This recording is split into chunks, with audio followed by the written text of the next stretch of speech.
ஹாய்ங்க, நீங்கள் வீடு கட்ட போகிறீங்களா இல்லை பாத்ரூம் ரெனோவேட் பண்ண போகிறீங்களா? அப்போ உங்களுக்கு இந்த வீடியோ யூஸ்ஃபுல்லாக இருக்கும். நம்ம யூஸ்வலாக பாத்ரூமில் என்னென்னலாம் மிஸ்டேக்ஸ் பண்ணுவோம், அதை எப்படி அவாய்ட் பண்ணலாம், அப்புறம் கொஞ்சம் டிப்ஸும் பார்க்கலாம்.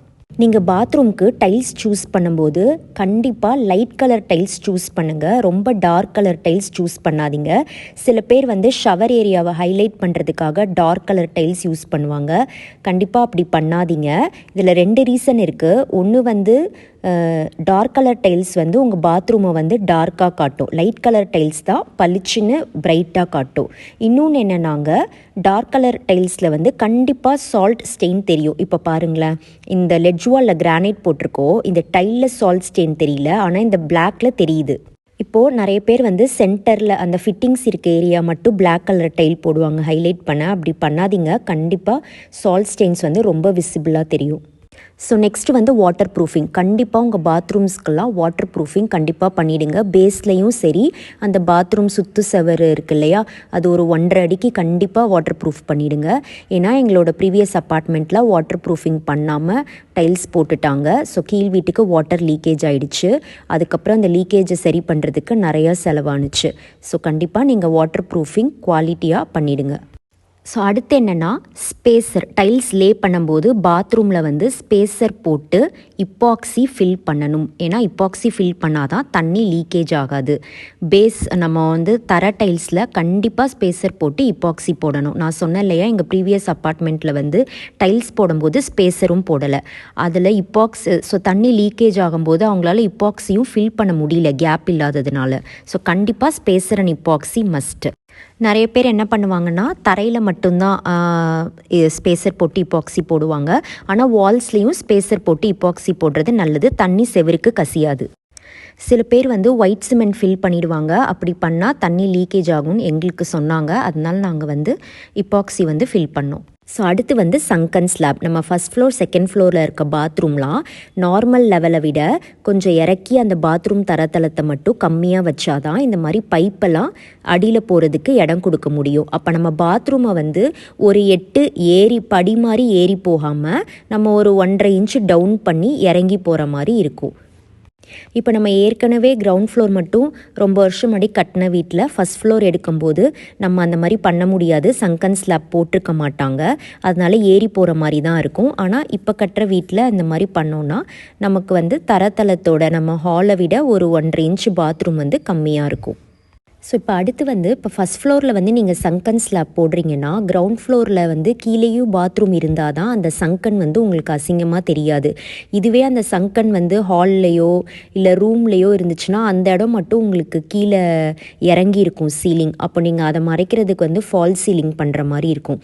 ஸோ பாத்ரூம்க்கு கீழே பாத்ரூம் வர மாதிரி நீங்கள் பிளான் பண்ணிக்கிட்டிங்கன்னா அந்த சங்கன் விசிபிளாக தெரியாது. ஸோ நெக்ஸ்ட்டு இது ரொம்ப முக்கியமான பாயிண்ட்டு. வால் மவுண்டட் கிளாசெட் நீங்கள் வைக்கிறதா இருந்தால் ஹைட் நம்ம பேஸ்மெண்ட்லேருந்து கரெக்டாக வைக்கணும். சப்போஸ் ரொம்ப ஹைட்டாக வச்சுட்டாங்க, நம்ம 2 ஃபீட்டும் தரையில் படலைன்னா நமக்கு அன்கம்ஃபர்டபுளாக இருக்கும். இல்லை ரொம்ப இறக்கி வச்சுட்டாங்கன்னா முட்டி வலிக்கும். ஸோ நீங்கள் ப்ளம்பரோட டிஸ்கஸ் பண்ணி உங்கள் டைல்ஸ் போடுறவங்களோடையும் டிஸ்கஸ் பண்ணணும். ஏன்னா தண்ணி வாட்டத்துக்காக அவங்க டைல்ஸை ரெய்ஸ் பண்ணுவாங்க.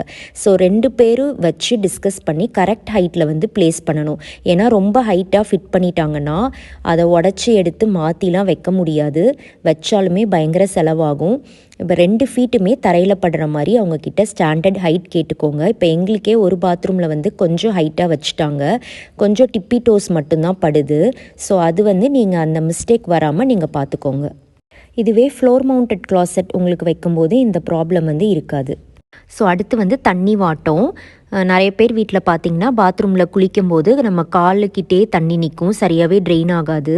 ஸோ டைல்ஸ் போடும்போது கரெக்டாக வாட்டமாக டைல்ஸ் வச்சு போடுறாங்களான்னு பாருங்கள். போட்டோன்னே தண்ணி ஊற்றி பாருங்கள், இல்லைனா கோலி குண்டு உருட்டி பாருங்கள் கரெக்டாக தண்ணி ட்ரெயின் ஆகுதான்னு. இப்போ தண்ணி வாட்டம் ஈஸியாக இருக்கணும்னா நம்ம ஃப்ளோரிங்க்கு 1/1 டைல் போட்டால் ரொம்ப ஈஸியாக இருக்கும் வாட்டம் வைக்கிறதுக்கு. ஆனால் அதில் நிறைய ஜாயின்ஸ் வரும். அதனால் 2/2 டைல் போடலாம். இதில் கொஞ்சம் வாட்டம் ஈஸியாக வைக்க முடியும்.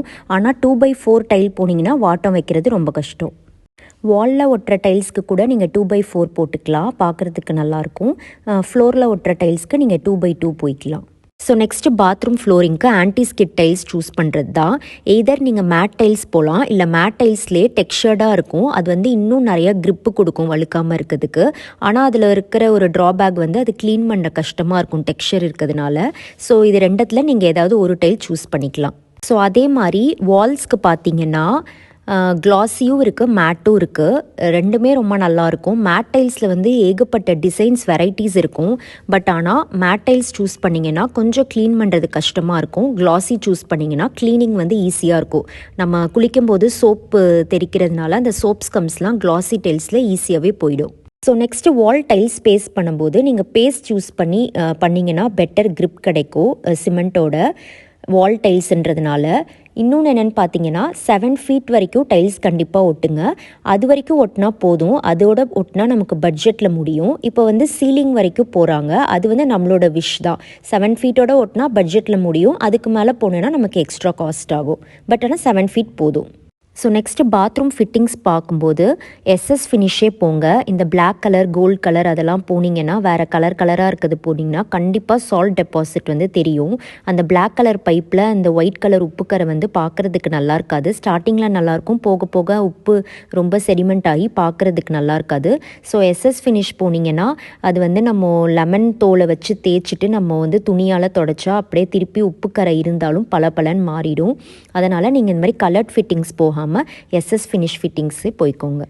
ஸோ இதே மாதிரி தான் டாய்லெட், கமோட், வாஷ் பேசின் எல்லாமே பிளாக் கலரில் வருது. ஆனால் நீங்கள் ஒயிட் கலர் சூஸ் பண்ணிக்கோங்க. அப்போ தான் சால்ட் ஸ்டெயின்ஸ் வந்து டெபாசிட் ஆகிருக்குது தெரியாது. பிளாக்னால் ரொம்ப விசிபிளாக தெரியும். ஸோ நெக்ஸ்ட்டு வாட்டர் ட்ரெயின் ஆகிறதுக்கு இந்த மாதிரி ஸ்கொயர் ஜாலியும் இருக்குது, ரவுண்டு ஜாலியும் இருக்குது.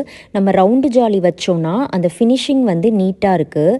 ஏன்னா ஸ்கொயர் ஜாலி வைக்கும்போது அந்த டைல்ஸில் வந்து 4 பக்கமும் வந்து கட் பண்ணும்போது அந்த கட்டிங் வந்து ஃபினிஷிங் நல்லா இல்லை. இதுவே வந்து ரவுண்டு ஜாலி வைக்கும்போது அந்த ஃபினிஷிங் வந்து கொஞ்சம் நல்லாயிருக்கு. இப்போ சப்போஸ் நீங்கள் பாடி ஜெட்லாம் வச்சுருந்தீங்கன்னா இந்த மாதிரி லாங் ட்ரெயின் தான் வந்து செலக்ட் பண்ணணும். அப்போனா தான் அந்த அவ்வளோ வால்யூம் ஆஃப் வாட்டர் போகிறதுக்கு இவ்வளோ லென்த்தாக ட்ரெயின் வச்சா தான் ட்ரெயின் ஆகும். பட் இதெல்லாம் ரொம்ப எக்ஸ்பென்சிவாக இருக்கும். ஸோ நார்மல் ஜாலி பார்த்திங்கன்னா 200, 300 இல்லை 400 அந்த ரேஞ்சில் முடியும். இதெல்லாம் பார்த்தீங்கன்னா 2000, 3000 அந்த ரேஞ்சில் இருக்கும், எக்ஸ்பென்சிவாக இருக்கும். So next soap and shampoo store பண்ணுறதுக்கு ஒரு எஸ்எஸ் ரேக்கோ இல்லை கிளாஸ் ஷெல்ஃபோ வச்சோன்னா நாள்பட வந்து துருப்பிடிக்க ஆரம்பிச்சிடும். அதுக்கு பதிலாக இந்த மாதிரி வால்லே வந்து நிஷஸ் க்ரியேட் பண்ணிட்டோன்னா ஸ்டோர் பண்ணுறதுக்கும் ஈஸியாக இருக்கும், பார்க்குறதுக்கும் நீட் லுக்காக இருக்கும். ஸோ கிரவுண்ட் ஃப்ளோரில் இருந்தீங்கன்னா இந்த மாதிரி நிஷ்ஷை வந்து அவுட்டர் செவத்தில் வைக்காமல் உள்ளே இருக்க செவத்தில் வைக்கலாம், 3/4 அடி செவத்தில் வைக்கலாம். இந்த மாதிரி ஷவருக்கு ஆப்போசிட்டாக டைரெக்டாக தண்ணி படாமல் சைடாக வச்சுக்கிட்டிங்கன்னா அது எப்பயுமே ட்ரையாகவே இருக்கும் அந்த ஏரியா. ஸோ இந்த நிச்சை வந்து கிரானைட்டில் கவர் பண்ணுறது ஒரு ஆப்ஷன் இருக்குது. இன்னொன்று வந்து ஃபுல் அண்ட் ஃபுல் டைல்ஸ்லேயே போய்க்கலாம். அந்த 4 எட்ஜஸை வந்து பிவிசி பீடிங் வச்சு கவர் பண்ணிக்கலாம். ஸோ நெக்ஸ்ட்டு பாத்ரூம்க்கு மேலே லாஃப்ட் போடுவாங்க சில பேர். அந்த மாதிரி போடவே போடாதீங்க. அது வந்து வென்டிலேஷனுக்கும் நல்லா இருக்காது, பாத்ரூமும் சின்னதாக இருக்கும், ஃபிட்டிங்ஸும் தலையில் இடிக்கும். ஸோ நெக்ஸ்ட்டு பாத்ரூம்க்கு வந்து பிவிசி, யூபிவிசி, டபிள்யூபிசி அந்த மாதிரி வாட்டர் ப்ரூஃப் டோர்ஸ் போய்க்கலாம். பிவிசியை விட யூபிவிசியும் டபிள்யூபிசியும் நல்லாயிருக்கும். ஸோ யூபிவிசியை விட டபிள்யூபிசி டோர் வந்து இன்னும் நல்லாயிருக்கும். அது ரெடிமேடாக விற்கிது, அப்படியே நீங்கள் வாங்கிட்டு வந்து ஃபிட் பண்ணிடலாம். இல்லை சப்போஸ் உங்கள் ரூம் டோருக்கு வந்து உங்கள் உட்டன் டோருக்கு வந்து மேட்ச் பண்ணணும் அப்படின்னா பிளெயின் டபிள்யூபிசி டோர் வாங்கிட்டு வந்து நம்ம வீட்டிலே வந்து உட்டன் டோருக்கு என்ன ஃபினிஷில் இருக்கோ அதே ஃபினிஷில் பெயிண்ட் பண்ணி மேட்ச் பண்ணிக்கலாம். சில பேர் வந்து பாத்ரூம்க்குமே உட்டன் டோர் ப்ரிஃபர் பண்ணுவாங்க. அப்படி உட்டன் டோர் போட்டால் பின்னாடி தண்ணி படுற இடம் ஃபுல்லாமே டின் ஷீட் வச்சு கவர் பண்ணிடணும். இல்லைனா கண்டிப்பாக வந்து உட்டு கொஞ்சம் வருஷத்தில் டேமேஜ் ஆகிடும். ஸோ டபிள்யூபிசியில் ஒரு ட்ராபேக் என்னென்னா, எய்தர் இந்த மாதிரி சிலிண்ட்ரிக்கல் லாக் போட்டுக்கலாம், இல்லைனா இந்த மாதிரி தாழ்பால் லாக் போட்டுக்கலாம். ஹேண்டில் லாக் வந்து போட முடியாது டபிள்யூபிசிலன்னு சொல்லிட்டாங்க. ஸோ நெக்ஸ்ட்டு ஜென்ரலாக டிப்ஸ் பார்க்கலாம். ஒரு ஐடியல் பாத்ரூம் சைஸ் வந்து 4.5க்கு 7.5 இருந்தால் கம்ஃபர்டபுளாக இருக்கும். 2.5 அடி கமோடுக்கு, 2.5 அடி குளிக்கிற இடத்துக்கு, 2.5 அடி வாஷ் பேசினுக்கு வைக்கும்போது 4.5க்கு 7.5 கரெக்டாக இருக்கும். சப்போஸ் நீங்கள் வாஷ் பேசின் பாத்ரூம்க்கு வெளியே வச்சுருக்கீங்கன்னா 4.5க்கு 7 வந்து கரெக்டாக இருக்கும். ஒரு 5க்கு 8ன்ற பாத்ரூமே வந்து ரொம்ப கம்ஃபர்டபுளாக இருக்கும். அதுக்கு மேலே பாத்ரூம் சைஸ் இன்க்ரீஸ் ஆக ஆக நீங்களே செல்ஃப் க்ளீனிங் பண்ணுவீங்கன்னா அது உங்களுக்கு ரொம்ப டிஃபிகல்ட்டாக இருக்கும். இந்த சைஸ் இருந்தால் க்ளீனிங்க்கும் ஈஸியாக இருக்கும். பாத்ரூமோட டோர் பிளேஸ்மெண்ட் ரொம்ப முக்கியம். டோரை திறந்தோடனே கமோடு இருந்தால் பார்க்குறதுக்கு அவ்வளோ அப்பீலிங்காக இருக்காது. So wet and try bathroom போடுற ஐடியா இருந்ததுன்னா உங்களுக்கு பாத்ரூம் வந்து மோர் தேன் 5x8 இருந்தால் மட்டும்தான் அது கம்ஃபர்டபுளாக இருக்கும். இல்லைனா குளிக்கும்போது கண்டிப்பாக ரொம்ப டிஸ்கம்ஃபர்ட்டாக இருக்கும். அதோடு இல்லாமல் அந்த கிளாஸ் க்ளீன் பண்ணுறது ரொம்ப கஷ்டம். ஸோ அது வந்து உங்களோட விஷ். ஸோ நெக்ஸ்ட்டு பாத்ரூம்க்கு ஒரு நல்ல வென்டிலேஷன் வேணும். இந்த மாதிரி இப்போல்லாம் ரெடிமேடாக யூபிவிசி விண்டோஸ்லேயே எக்ஸாஸ்ட் ஃபேன் வருது. இல்லைனா நம்ம உட்டன் விண்டோ வச்சாலும் அதுலேயும் எக்ஸாஸ்ட் ஃபேன் வச்சுக்கலாம். இல்லைனா இந்த மாதிரி ஒரு பெரிய விண்டோவும் வச்சுக்கலாம். நீங்கள் எக்ஸாஸ்ட் ஃபேனுக்கு கண்டிப்பாக பவர் பாயிண்ட் கொடுத்துருங்க. அதே மாதிரி மேக்ஸிமம் வந்து டாய்லெட்டுக்கு மேலே விண்டோ இருக்க மாதிரி பார்த்துக்கோங்க. அப்போ தான் அதோட வென்டிலேஷன் வந்து இன்னும் நல்லாயிருக்கும். ஸோ நெக்ஸ்ட் இந்த மாதிரி நீங்கள் வாஷ் பேசினுக்கு கீழே ஏதாவது யூனிட் அடைக்க போகிறீங்கன்னா கண்டிப்பாக WPC டோர் போடுங்க. ப்ளைவுட் டோர் போட்டு மைக்கா போடாதீங்க. கண்டிப்பாக மாய்ஸ்சரில் வீணாக போயிடும். இல்லைனா சிம்பிளாக இந்த மாதிரி வால் ஹங் வாஷ் பேசின் வச்சிடலாம். ஸோ நெக்ஸ்ட்டு வாஷ் பேசினுக்கு மேலே மிரர் லைட்டும் உங்களுக்கு எந்த பாத்ரூமுக்கு தேவையோ அந்த பாத்ரூமுக்கு மட்டும் போட்டுக்கலாம். சப்போஸ் எக்ஸ்ட்ரா பாத்ரூம் இருந்ததுன்னா அதுக்கு தேவையில்லைனா அது போட வேணாம், காஸ்ட் கட்டிங் பண்ணலாம். அதே மாதிரி வாஷ் பேசினுக்கு மேலே இந்த LED 3 டோன் லைட்லாம் இருக்குது. ஸோ அதெல்லாம் பர்சனலாக தேவையில்லைன்றது என்னோடய ஒப்பீனியன். ஸோ அதிலெல்லாம் சிம்பிள் மிரர் வாங்கி காஸ்ட் கட் பண்ணலாம். ஸோ இன்னொரு இம்பார்ட்டண்ட் டிப் வந்து இப்போ எல்லாமே கன்சீல்டாக போயிடுது பைப்ஸ்லாம் பாத்ரூமில். ஸோ நீங்கள் எல்லா பாத்ரூமுக்கும் ஒரு ஃபோட்டோ எடுத்து இது இந்தந்த பாத்ரூம்னு நீங்கள் சேவ் பண்ணியோ இல்லை பிரிண்ட் அவுட் எடுத்தோ வச்சுக்கோங்க. ஏன்னா ஃப்யூச்சரில் ஏதாச்சும் லீக்கேஜ் ஆச்சு, இல்லை நீங்கள் ஏதாவது ட்ரில் பண்ணணும் ஆக்சசரிஸ்க்கு அப்படின்னா உங்களுக்கு எங்கெங்கெல்லாம் பைப் லைன் வருதுன்னு ஒரு ஐடியா இருக்கும். ஸோ அதே மாதிரி இந்த ஃபிட்டிங்ஸ் வேலைலாம் கன்சீல்டு முடித்தோடனே நீங்கள் பூசுறதுக்கு முன்னாடி தண்ணி டேங்க்கில் வாட்டர் ஃபில் பண்ணி ஒரு 3 days அப்படியே எந்த வேலையும் பார்க்காம விட்டுடுங்க. அப்போ தான் உங்களுக்கு எங்கேயாவது லீக்கேஜ் இருக்கான்னு தெரியும். இருந்துச்சுன்னா ஃபிக்ஸ் பண்ணிவிட்டு அதுக்கப்புறம் பூசலாம்.